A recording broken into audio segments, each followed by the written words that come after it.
This is a depiction of a unicorn. This animal is mythical. It's fictional. It's make-believe. It's not real.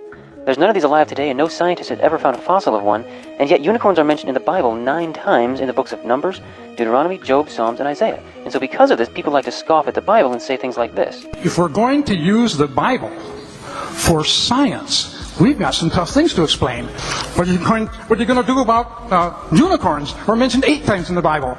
I want to tell you what, we have never found a fossil of a unicorn.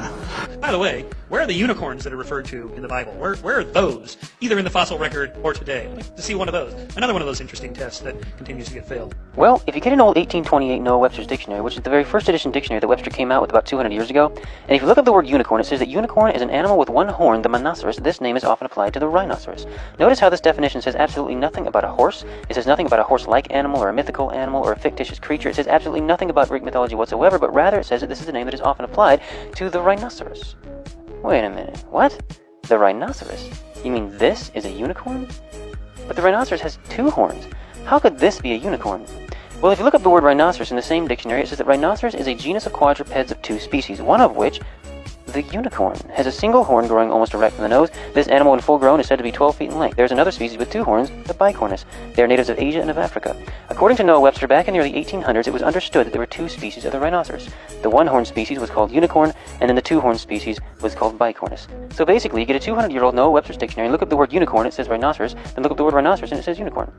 That was just 200 years ago. The old King James was translated 400 years ago, in 1611.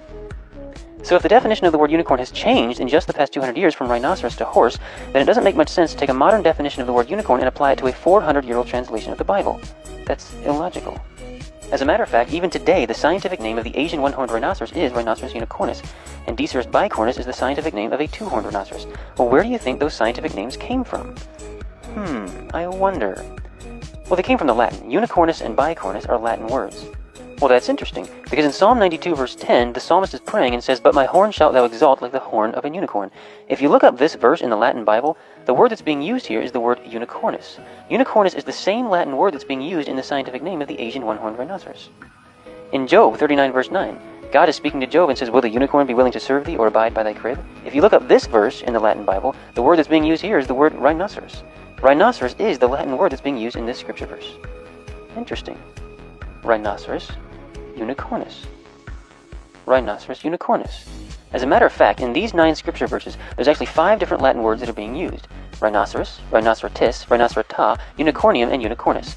These 5 Latin words are what's being used when the Old King James Version of the Bible says unicorn.